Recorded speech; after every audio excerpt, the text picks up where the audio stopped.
करोड़ों बेरोजगारों में सीटें खाली क्यों रह जाती हैं? रिजल्ट आया, तारीख थी 29 मार्च, समय था रात के 9 या 10 बजे। एक तरफ आपका मोबाइल खुला था रिजल्ट का और एक तरफ आपकी तैयारी हो रही थी दूसरे दिन एग्जाम। टॉप रैंक्स में आने की उम्मीद तो मतलब सच बोलूंगी मुझे नहीं था। यूपीएससी और पीसीएस के साथ में तैयारी करती थी, तो आपका तैयारी के समय कुछ दिन ऐसा आया होगा कि आपको परेशानी आई होगी। वो यूपीएससी की ऑप्शनल है, इस साइड यूपी स्पेशल आ गया है, तो क्या बेनिफिट होगा आपके ड्यूटी के समय यूपी स्पेशल पढ़ने से और क्या चुनौती है उसके आप कैसे कवर किए? इसके GS first GS second paper आपने कैसे कवर किया? देखिए, तारीख था 29 मार्च, समय था रात के 9 बजे। एक तरफ मोबाइल खुली थी, यूपीएससी के पीसीएस का रिजल्ट आ रहा था, दूसरी साइड जीएस 3 और 5 की तैयारी चल रही थी। एक छोटे से गांव अंबेडकर नगर से निकलकर एक लड़की प्रयागराज में पेपर देती है और जब रिजल्ट निकला तो वह अपने घर लखनऊ को वापस जाती हुई, क्योंकि उनका अब एसडीएम पद पर चयन हो गया, नाम है एसडीएम पूजा तिवारी मैम।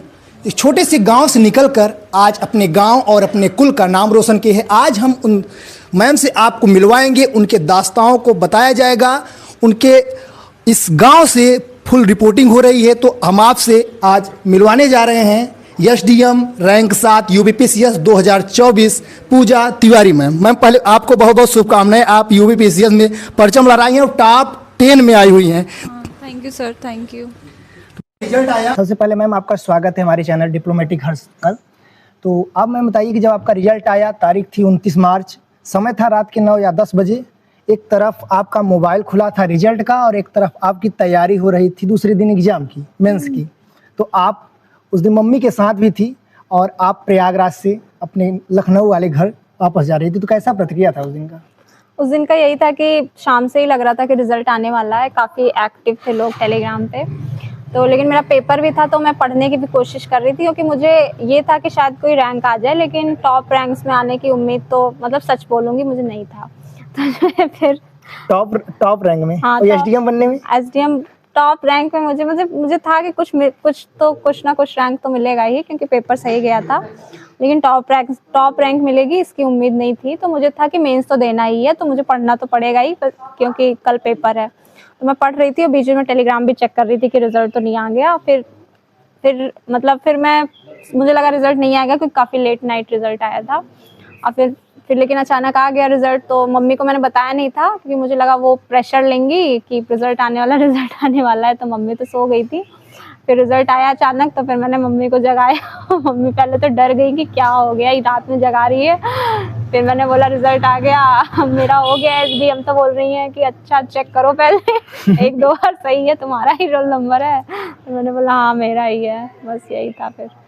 तो मैम जैसे कि आप यूपीएससी और पीसीएस के साथ में तैयारी करती थी, तो आपका तैयारी के समय कुछ दिन ऐसा आया होगा कि आपको परेशानी आई होगी, क्या ऐसा हुआ है आपके साथ? हाँ, बहुत ऐसा होता था। परेशानी तो आती है जब आपको विफलता मिलती है। इतनी मतलब मेहनत सभी बच्चे करते हैं, जो भी तैयारी में आते हैं वो इतना तो लॉजिकल होता है कि बिना मेहनत के एग्ज़ाम नहीं क्वालिफाई होगा। तो फिर मेहनत करने के बाद जब आपको रिजल्ट नहीं मिलते हैं तो काफ़ी डिमोटिवेशन होता है कि आगे कंटिन्यू किया जाए कि छोड़ दिया जाए, कुछ और कर लिया जाए। लेकिन फिर यही है कि आपके आसपास के लोगों का बहुत इम्पोर्टेंट रोल होता है। कभी-कभी ऐसा होता था कि मुझे खुद पे जितना विश्वास नहीं था, उतना मेरे परिवार को, मेरे भाई-बहनों को मेरे पे विश्वास था। वो लोग मेरा भाई बोलता था कि ये आखिरी दौड़ है। मतलब तुम लास्ट में आ गई हो, अब मतलब अगर मुड़ गई वापस तो कुछ नहीं मिलेगा। अब ये लास्ट स्टेज चल रहा है, इसमें मेहनत कर लो। तो यही था, फिर लोगों का विश्वास था तो मुझे फिर खुद पे विश्वास आया कि चलो ठीक है, इन लोग का विश्वास है तो ज़रूर कुछ दिखता होगा मेरे अंदर। तो पढ़ते फिर इस वजह से फिर पढ़ते गए और फाइनली हो गया। आपका माध्यम इंग्लिश था? हाँ, माध्यम। और कोचिंग आपने ज्वाइन की थी? हाँ, मैंने ग्रेजुएशन के बाद दिल्ली में 1 साल कोचिंग ली थी। आप जेएनयू से एमए की? जेएनयू से एमए किया। और ग्रेजुएशन मैंने नेशनल पीजी कॉलेज लखनऊ से किया है। लखनऊ से। तो मैम आपका जैसे यूपीएससी था और पीसीएस था, तो आप पहले बताइए कि आपके जीएस 1 और 2 पेपर जो है, आपने किस प्रकार प्रिपरेशन रणनीति बनाकर तैयारी की, उसमें सफलता मिली?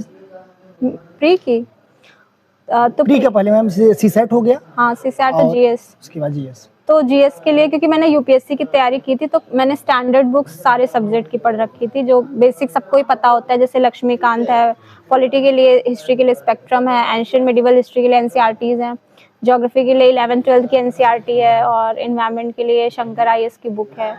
और साइंस एंड टेक जैसे यूपीएससी में करंट ओरिएंटेड होता है, तो उसको हम लोग वेबसाइट या न्यूज़ वगैरह से कवर करते हैं, करंट अफेयर मैगजीन से। लेकिन जो पीसीएस का करंट अफेयर होता है साइंस का, वो बेसिक पूछता है, बेसिक फिजिक्स केमिस्ट्री बायोलॉजी। तो उसके लिए मैंने घटना चक्र की बुक आती है, उसके मैंने नोट्स बनाए थे फिजिक्स केमिस्ट्री और बायोलॉजी के, उसी को रिवाइज किया था लास्ट टाइम में।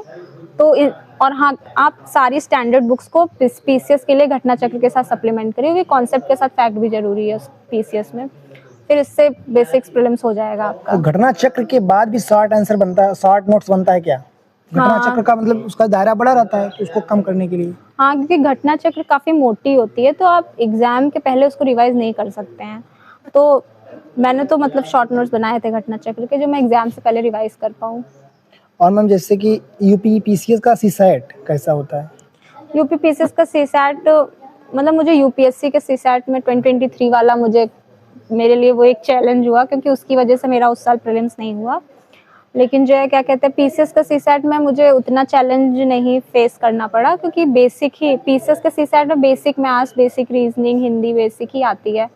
तो उसके लिए मैंने बस पीवाईक्यू सॉल्व किए थे, कुछ पेपर्स लगाए थे मैंने सीसैट के, और उसी से मेरा सीसैट हो गया था। मैम आपके मेंस की बात पर चलते हैं। मेंस के GS first, GS second paper आपने कैसे कवर किया? देखिए, आपका प्रीलिम्स की तैयारी से ही बेसिक तो आपका तैयार हो जाता है, बस आपको मेंस के पर्सपेक्टिव से उसको लाना पड़ता है। तो जैसे जीएस1 में हिस्ट्री, ज्योग्राफी या सोसाइटी के पोर्शंस हैं, तो उसके लिए जैसे हिस्ट्री में मेंस में जो है वो आर्ट एंड आर्किटेक्चर वाला पोर्शन पूछा जाता है। तो आप हर डायनेस्टीज के जो आर्किटेक्चर आर्ट वाला पार्ट है, उसको 1 पेजर या 2 पेजर बना लीजिए। गुप्ता एम्पायर, मौर्य एम्पायर की, उनका क्या आर्किटेक्चर था, क्या आर्ट था, कॉइन्स क्या थे, नहीं ये सब, तो इनसे आपका हो जाएगा। और ज्योग्राफी के लिए भी आप पीवाईक्यूज और सिलेबस को लेके आप मैप कर लीजिए 20, 30, 40 टॉपिक्स की। हाँ, ये वही टॉपिक्स पूछे जाते हैं। आप यूपीएससी यूपीपीएससी में दोनों में देखेंगे, मेंस प्रेडिक्टेबल होता है अगर आप अच्छे से करें तो यही सिलेबस और पीवाईक्यू से मैप करिए कि ये टॉपिक्स पूछे जा रहे हैं, और उन सारे टॉपिक्स के नोट्स बना लीजिए, बस उसको रिवाइज करिए। और जीएस2 में भी यही है। देखिए, पॉलिटी से लक्ष्मीकांत से हमें बेसिक तैयारी होती है। प्रीलिम्स के लिए लक्ष्मीकांत तो बेस्ट है, उसके ऊपर कुछ है नहीं, लेकिन मेंस के लिए थोड़ा उसमें एनालिसिस पोर्शन मिसिंग है लक्ष्मीकांत में। तो पॉलिटी के लिए भी यही था कि आप पीवाईक्यूज को देख के और सिलेबस को देख के मैप कर लीजिए। मतलब मेरे कुछ ऐसे 30-40 टॉपिक्स मैंने मैप किए थे, और उन सब पे मैंने नोट्स बनाए थे, और उन्हीं को रिवाइज किया था। मैम जैसे हिस्ट्री में सबसे वीक पोर्शन किसका आ रहा है, एंशिएंट, मिडाइवल, मॉडर्न? नहीं, ऐसे सबका ही होता है। अभी तो जिस साल मैंने दिया था उससे 3 क्वेश्चंस तो वर्ल्ड हिस्ट्री के ही थे, और फिर 2-3 ऐसे एंशिएंट मिडिवल का तो नहीं आता मेंस में ज़्यादा। कभी कोई पूछ लेते हैं कुछ आर्किटेक्चर वाला पोर्शन, और जैसे मुगल्स वगैरह का, और जो क्या कहते हैं मॉडर्न से होते हैं 2-3 क्वेश्चंस। तो ऑन एन एवरेज 7-8 क्वेश्चंस होते हैं हिस्ट्री मिला के पूरे। वही मैम, जैसे कि मॉडर्न हिस्ट्री और पॉलिटिकल साइंस को इंटरलिंकेज करने के लिए क्या किया जाए, क्या वो बेनिफिट है उसका कोई? हाँ, इंटरलिंकेजेस का तो काफ़ी बेनिफिट है। देखिए, अगर आप इंटरलिंकेजेस करते हैं सब्जेक्ट का, तो आपके पॉइंट्स बहुत डाइवर्सिफाई, बहुत मतलब अलग लगते हैं, ऐसा नहीं लगता है रेपिटेशन हो रहा है चीज़ों का। तो उसको कनेक्ट करने से आंसर्स को बहुत अच्छा, और आपके पॉइंट्स भी ज़्यादा जनरेट हो जाते हैं, और एक तरह से मतलब वैल्यू एडिशन भी हो जाता है कि हाँ, एक ही रेंज, मतलब एक लिमिटेड तरीके से आंसर नहीं लिखा है, थोड़ा एक्सपेंडेड लिमिट है आंसर्स की, तो फ़ायदा तो करता है इंटरलिंकेजेस। जीएस3 और 4 का मैम कैसे आपने क्लियर किया?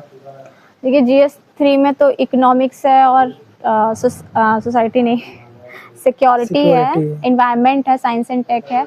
मेजरली जो इकोनॉमी वाला पोर्शन है जीएस में, वो एग्रीकल्चर है। उसमें भी एकदम टॉपिक्स लिखे हुए हैं। देखिए, प्रीलिम्स का सिलेबस डिफाइंड नहीं है, लेकिन मेंस का सिलेबस बहुत ज़्यादा डिफाइंड है। मतलब अगर आप सिलेबस निकालें तो एकदम टॉपिक्स लिखे हुए हैं, और वही टॉपिक्स पे ही क्वेश्चन आते हैं। अगर 20 क्वेश्चन आ रहे हैं तो 12-13 तो आपको पता होंगे कि इन्हीं में से कुछ ना कुछ आएगा। तो वही है कि आप हर एक टॉपिक्स के नोट्स बनाइए, गूगल पे डालिए, आगे यूपीएससी यूपीपीएससी सीखिए, बहुत सारे कंटेंट खुल के आ जाता है। बस आप एक एक टॉपिक के नोट्स बनाइए। फिर जैसे बजट हुआ, इकोनॉमिक सर्वे हुआ, करंट अफेयर की मैगजीन्स हुई, उनसे वैल्यू एडिशन करिए, और मतलब देखिए 100% कोई चीज़ नहीं हो पाती। जैसे बजट इकोनॉमिक सर्वे में अभी सोचती थी कि मैं बहुत अच्छे से करूँगी, पूरा ग्राफ चार्ट डेटा सोच के जो जाओ। एकदम करके एकदम लिख के आऊँगी, लेकिन वो इतना नहीं हो पाता, 100% चीज़ें नहीं हो पाती। तो आप जैसे एकदम मत छोड़िए, कुछ कर लीजिए थोड़ी चीज़ें कि आपके आंसर्स में लग जाए कि हाँ कुछ एक्स्ट्रा है, कुछ अच्छा है। तो मैंने जैसे आप 10-15 पॉइंट ही निकाल लीजिए इकोनॉमिक सर्वे बजट से और उन्हीं को बार बार हर पेपर्स में लिखिए, तो इससे फ़ायदा मिलता है। जीएस 5-6 यूपी स्पेशल एक चुनौती यूपीएससी की तैयारी करने वाले छात्रों के लिए, छात्राओं के लिए, कि अगर वो यूपीएससी की ऑप्शनल है, इस साइड यूपी स्पेशल आ गया है, तो या क्या बेनिफिट होगा आपके ड्यूटी के समय यूपी स्पेशल पढ़ने से, और क्या चुनौती है उसके आप कैसे कवर की? देखिए यूपी स्पेशल तो यूपी का पेपर है, तो यूपी स्पेसिफिक तो मेंस में होना ही चाहिए था, क्योंकि इससे क्योंकि अदर स्टेट्स के भी बच्चे देते हैं पेपर यूपी पीसीएस का, तो उससे जो है यूपी का आपको नॉलेज मिलता है, जो आपके वर्क में भी काफ़ी मतलब बेनिफिट करेगा मुझे लगता है। लेकिन यही है कि अभी पेपर नया था तो कंटेंट उतना अच्छा नहीं अवेलेबल था, लेकिन अभी तो काफ़ी कंटेंट आ गए हैं। लेकिन अभी भी ये देखने को मिलता है कि ज़्यादातर कंटेंट जनरल है, जीएस टाइप है, तो उसमें यही है कि आप एक सोर्स पर डिपेंड नहीं रह सकते कि एक बुक पढ़ लिया उसी से यूपी स्पेशल हो जाएगा। आप एक टॉपिक को कई जगह से पढ़िए और फिर उसको एक जगह करिए, और आपको जो भी कुछ कहीं से बहुत सारी यूपी की न्यूज़ फ्लडेड हो, टेलीग्राम पे तो बहुत सारे पीडीएफ्स एग्ज़ाम के पहले सब किए हैं, ये बजट का, इकोनॉमिक सर्वे का 7-8 ईयर रिपोर्ट यूपी की बहुत सा फ्लडेड होता है। देखिए आप कुछ 100% मत कोशिश करिए कि मैं पूरी रिपोर्ट पढ़ लूँ, पूरा बजट पढ़ लूँ, एक एक लाइन याद कर लूँ, पूरा इकोनॉमिक सर्वे कर लूँ, क्योंकि इसका इतना बेनिफिट भी नहीं है। आपको आंसर की डिमांड मीट करनी है, और ये सब बस वैल्यू एडिशन की तरह 2-4 कहीं कहीं डालना है कि आंसर थोड़ा अच्छा दिखे। तो आप थोड़ा थोड़ा जब आंसर लिखते समय हमें इससे लिख रहे हैं कि यहाँ पर जनसंख्या इतना हुआ, यहाँ पर इसकी जनसंख्या इतना बढ़ रही है, उसका डाटा जरूर देना चाहिए ना, जैसे हाँ, कि मेरा यहाँ से हम ये लिए हैं। मुझे यही लगा बेनिफिट जो मैंने मेंस में किया, कि मेरा जो है मैंने हर पॉइंट पे एग्जांपल्स लिखने की कोशिश की। मतलब मेरा जीएस 3 का तो मुझे याद है, मेरा मतलब 1-2 क्वेश्चन लास्ट में कॉम्प्रोमाइज़ हो गया था इसी चक्कर में, क्योंकि मैंने जो है सारे जो भी, क्योंकि आप कुछ भी लिख दिए कि अनएम्प्लॉयमेंट की वजह से ये प्रॉब्लम है, एक पॉइंट आपने अनएम्प्लॉयमेंट लिख दी, लेकिन आप उसको डेटा से सपोर्ट करिए तो वो ज़्यादा क्रेडिबल लगेगा। तो मैंने हर पॉइंट्स में एग्जांपल्स लिखने की कोशिश की थी, और मुझे लगा कि मैं सोच रही थी कि क्या अच्छा किया मेंस में, तो मुझे लगा ये काफ़ी काम किया। कोचिंग कितना इम्पोर्टेंट है मैम? देखिए कोचिंग तो मैंने भी की थी, क्योंकि स्टार्टिंग में हमें गाइडेंस, मतलब हमें पता ही नहीं होता कहाँ से शुरू करें, कोई आसपास ऐसा होता नहीं है बताने वाला, तो कोचिंग ही दिखता है कि हाँ कोचिंग करेंगे तो सब पता चल जाएगा, 1 साल में एग्ज़ाम क्लियर हो जाएगा। लेकिन फिर अंत में यही समझ आता है कि कोचिंग एक बेसिक गाइडेंस के लिए, अभी तो मुझे लगता है अभी इतना डिजिटल रिवॉल्यूशन देख रहे हैं हम, तो हमें नहीं, बिल्कुल कोचिंग की ज़रूरत मुझे नहीं लगता, और मैं किसी को सजेस्ट नहीं करती कि वो कोचिंग करे। बेसिक चीज़ें कौन सी बुक पढ़नी है, कैसे पढ़नी है, इतने सारे वीडियोस होते हैं टॉपर्स के, नहीं, और कंटेंट भी बहुत ज़्यादा अवेलेबल है, तो आपको पता चल जाता है क्या चीज़ कैसे पढ़नी है। मुझे लगता है ये एग्ज़ाम सेल्फ स्टडी से ही क्लियर होगा, और आप किसी जान पहचान में कोई है या यूट्यूब वगैरह से टॉपर्स के वीडियो देख के आप अपना बेसिक गाइडेंस लीजिए और सेल्फ स्टडी करिए। पीसीएस या यूपीएससी के एग्जाम में कॉलेज या यूनिवर्सिटी लाइफ का कितना इम्पोर्टेंट है?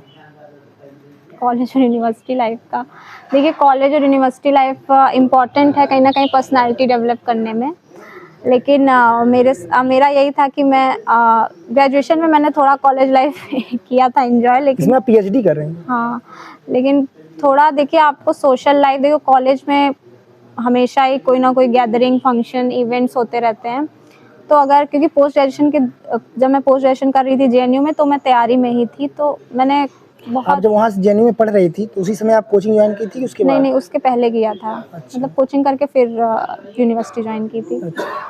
तो जो है क्या कहते हैं, मैंने काफ़ी इवेंट्स वगैरह में नहीं जाती थी मैं यूनिवर्सिटी के, मतलब मैं पढ़ती थी रूम पे और क्लासेस वगैरह में जाती थी, मैं इवेंट्स में मैं नहीं ज़्यादा पार्टिसिपेट करती थी, क्योंकि वही है, फिर एक टाइम बाद लगता था कि अभी तो लाइफ, अभी ये ज़्यादा ज़रूरी है, उन इवेंट्स से ज़्यादा ज़रूरी एग्ज़ाम है, तो बस यही था। उसका बेनिफिट आज मिला? हाँ, उसका तो बेनिफिट मध्यम मार्ग अपनाना चाहिए। हाँ, बहुत ऐसा गिल्ट भी होता था कि यहाँ नहीं गए, मतलब ऐसा वीडियोस वगैरह आते नहीं कॉलेज ग्रुप, यूनिवर्सिटी ग्रुप पे, तो लेकिन फिर था ठीक है, अंत में सब सही था। डेली की रूटीन आपकी क्या थी पढ़ने का?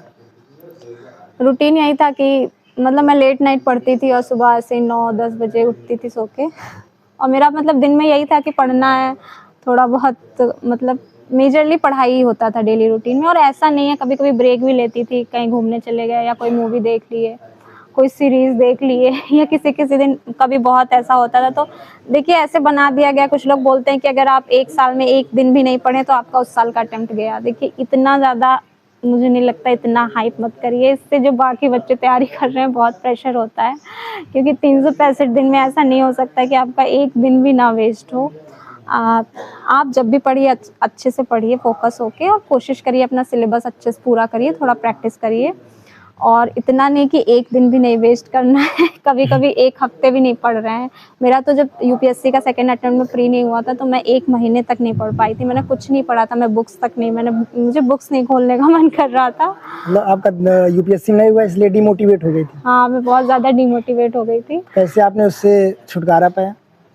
उससे छुटकारा पाने का यही मेरे भाई बहन, मम्मी पापा, मतलब मेरी बहन ने काफ़ी मुझे मोटिवेट किया। मतलब उन लोग को था तुम्हारा हो जाएगा, उन लोगों को था इतनी मेहनत कर ली हो तो अभी पीछे मत देखो, आगे देखो, पास में हो बस, वो है नहीं टनल, तो मतलब टनल के लास्ट में हो, light is waiting for you, ऐसा था। तो उसने ही बस मोटिवेट किया।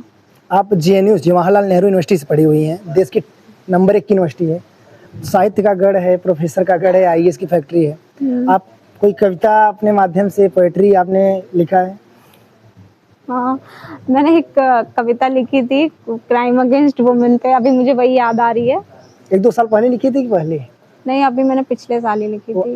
कलकत्ता वाला था क्या? हाँ, वही आरजीपीजी मेडिकल कॉलेज। आरजीपीजी मेडिकल कॉलेज, तो उसी में मैंने लिखी थी वो कविता। That girl who tried to fly was caged at every stage by institutions beyond her choice. Is this right that she has no right over her life? Would she ever be treated beyond her body? Would she ever be treated equally in society? Had she ever imagined her end like this, where as savior she would need savior, whereas justice giver she would need justice, where her story would be turned into mystery, and where candle marches would be needed to give justice to the Bharat की बेटी। Ma'am, जैसे कि महिलाओं के लिए आपका क्या संदेश है, जो लड़कियां घर से, क्योंकि ऑनलाइन का सिस्टम आ गया है, क्लास रूम, अब रूम को अपने बना सकते हो घर में कहीं भी रह के, तो आजकल महिलाओं की जो 20-22 साल में शादी हो जाती थी, अब उनके लिए आपका क्या संदेश है, घर वालों के लिए, पेरेंट्स के लिए? पेरेंट्स के लिए यही संदेश है कि देखिए, चाहे वो मेल हो या फीमेल, अपनी खुद की आइडेंटिटी बहुत ज़रूरी है, और मैरिज किसी की आइडेंटिटी मुझे नहीं लगता बन सकती है, उसके ऊपर भी आइडेंटिटी होनी चाहिए जो उस इंसान को डिफाइन करे। रिलेशनशिप्स कभी भी पहली आइडेंटिटी इंसान की नहीं बनती है, उसकी खुद की एक आइडेंटिटी होनी चाहिए, और आपको अपनी बेटियों को वो मौका देना चाहिए जो अपने बेटों को दे रहे हैं। और अभी हम देख भी सकते हैं कि लड़कियां हर क्षेत्र में, अगर उनको मौका मिल रहा है तो वो अच्छा प्रदर्शन कर रही हैं। 37 में 21 एसडीएम, उसमें से एक आप। हाँ, 21 लड़कियां हैं, तो ये मुझे लगता है ये चीज़ें अच्छी हो रही हैं, ये एक एग्जाम्पल्स बनेंगी पेरेंट्स के लिए, सोसाइटी के लिए। इस बार यही तो न्यूज हेडलाइन है। हाँ, तो मुझे लगता है कि तहसीलों पर बेटियों का होगा कब्जा। हाँ, मुझे लगता है देखिए, महिलाएं पुरुषों की अपेक्षित, मतलब मेरे हिसाब से डेडिकेट होके पढ़ती हैं, डिस्ट्रैक्ट कम होती हैं, और मुझे लगता है वो काम भी अच्छा करेंगी क्योंकि वो पुरुषों की अपेक्षा ज़्यादा संवेदनशील होती हैं। तो मुझे लगता है ये बेनिफिट करेगा समाज को और प्रदेश को। मैम, ऐसा क्या कारण रहता है कि 2700 लोग मेंस पास होकर आते हैं, मतलब इंटरव्यू की कॉल आता है, सीटें एसडीएम की खाली रह जाती है, उसके बाद डीएसपी बना दिया जाता है, डिप्टी जिलर बना दिया जाता है, नायब तहसीलदार बना दिया जाता है, लेकिन 37 पोस्ट से कुछ अधिक था, 10-5 पोस्ट, लेकिन एसडीएम की पोस्ट क्यों खाली रह जाती है? बेरोजगारों की संख्या तो बहुत अधिक है। मुझे कि आप उसमें से एक हैं 37 में। मुझे लगता है कि इसमें जो है, क्या कहते हैं, मेंस का मुझे लगता है बहुत ज़्यादा रोल है। मतलब आप एग्जाम के पर्सपेक्टिव से पूछना चाह रहे हैं? एग्जाम पेपर में हेडलाइन था अमर उजाला से लेकर द हिंदू में कि 37 में 21 में होगा बेटियों का कब्जा, बट सीटें बेरोजगारों में, करोड़ों बेरोजगारों में सीटें खाली क्यों रह जाती हैं? मुझे लगता है कि ये मेंस की परफॉर्मेंस पे ज़्यादा इम्पैक्ट करता है, और इंटरव्यू मुझे नहीं लगता। शुरू है, फिर से करो। क्वेश्चन हम कर रहे हैं ना, ऐसा क्या कारण है मैम कि यूपीएससी या पीसीएस की एसडीएम पोस्ट में ज़्यादातर जो DSDM का पोस्ट होता है, कुछ सीटें खाली पड़ जाती हैं, जबकि 2700 अभ्यर्थी के अलावा और भी बेरोजगारों की संख्या है। बट क्यों? मेंस या इंटरव्यू प्रेजेंटेशन क्या? मुझे लगता है इसमें सबसे ज़्यादा रोल मेंस का ही होता है। और मतलब पीसेस में हम लोग देखते हैं कि ज़्यादातर जो वनडे एग्ज़ाम वाले बच्चे होते हैं वो भी देते हैं, तो उनका फैक्चुअल पार्ट तो काफ़ी स्ट्रांग होता है, तो उनका प्रीलिम्स तो उनके लिए एक घटना चक्र रट लो, हाँ, सिलेक्शन हो उनका जाएगा। हर बार ही प्रीलिम्स निकलता है, पर वही है कि कंसेप्ट की थोड़ी कमी की वजह से मेंस में उनके नंबर कम होते हैं।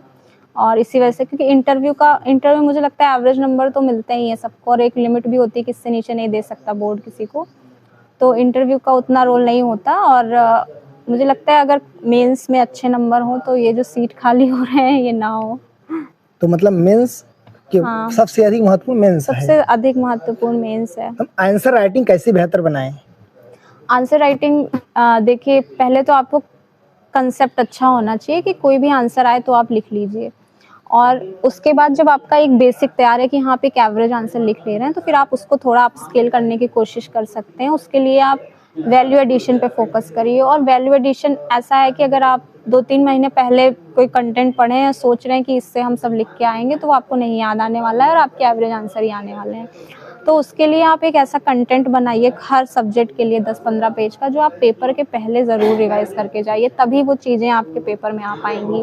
क्योंकि फैक्ट्स की मुझे नहीं लगता उतनी लॉन्ग टर्म मेमोरी नहीं होती, जो फैक्ट्स होते हैं वो तुरंत दिमाग से गायब हो जाते हैं। तो आप जो है क्या कहते हैं, शॉर्ट नोट्स पे बहुत रिलाई करिए अपने आंसर्स को बहुत अच्छा बनाने के लिए, और उसको एग्ज़ाम के पहले, इवन कि पेपर जैसे एक पेपर मॉर्निंग में हुआ, एक इवनिंग में, तो बीच में जो सेकंड पेपर का वैल्यू एडेड मटेरियल है वो आपका एकदम क्रिस्प और शॉर्ट होना चाहिए, कि आप वो जो बीच में टाइम है 2 घंटे का, उसमें उसको देख के फिर पेपर लिखने जाएं।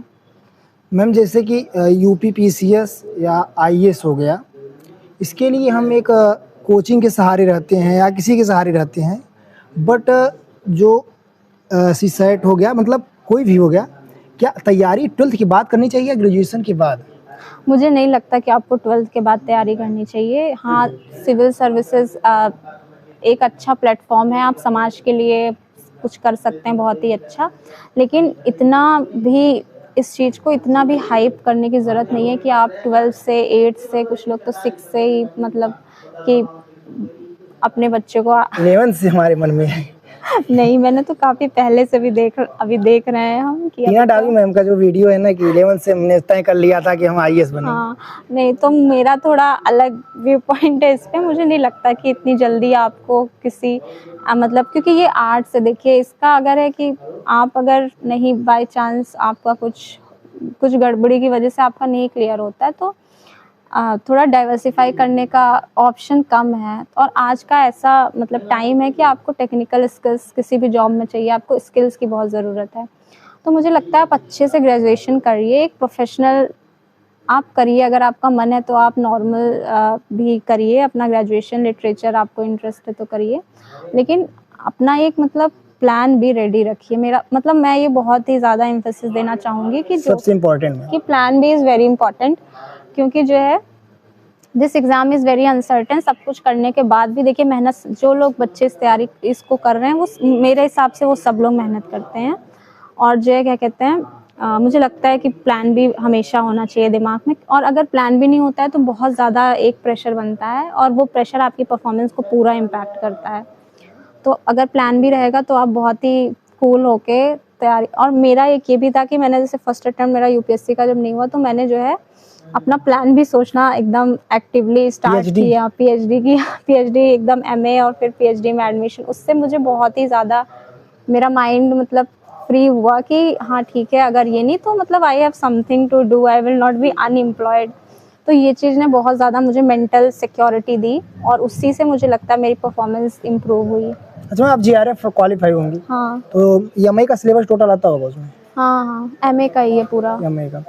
मैम आप SDM बनेंगी तो आपका पहला क्या प्रतिक्रिया रहेगी काम में, लोगों के कार्य को कैसे आप, क्योंकि लोग जन सुनवाई होती है, लोगों की समस्याओं बहुत होती हैं और समस्याएं सुना नहीं। मैम जो आप BU कर रही थी कि हमने PhD GRF रैंक 1 लाया और GRF निकाला, तो एक बीट रखना चाहिए। हाँ ज़रूर, ज़रूर मुझे लगता है प्लान भी बहुत इम्पोर्टेंट है इस एग्ज़ाम के लिए। मैम आप एसडीएम बन जाएंगी तो आपका लोगों के कार्य क्षेत्र में, लोगों की जन सुनवाई में न जागरूक होने वाले लोगों पर आपकी क्या कार्य रहेगा? मेरा ये है कि इसको बहुत एक्टिवली किया जाए, सोशल अवेयरनेस, और इसमें जहाँ लोगों की पहुंच है, जैसे जहाँ हम देखते हैं गांव के लोग जा रहे हैं जहाँ अक्सर, हमें उस लेवल पे अगर हम अवेयरनेस क्रिएट करें, जैसे पंचायत हो गए, प्राइमरी स्कूल्स हो गए, तो मुझे लगता है कि जनता तक पहुंचाया जा सकता है सरकार की योजनाएं, और मतलब जो भी चल रहा है उनके बेनिफिट के लिए उसको हम उन तक पहुंचा सकते हैं। हमारे इलाहाबाद यूनिवर्सिटी के भाई बहनों के लिए आपकी क्या प्रेरणादायी बातें हैं?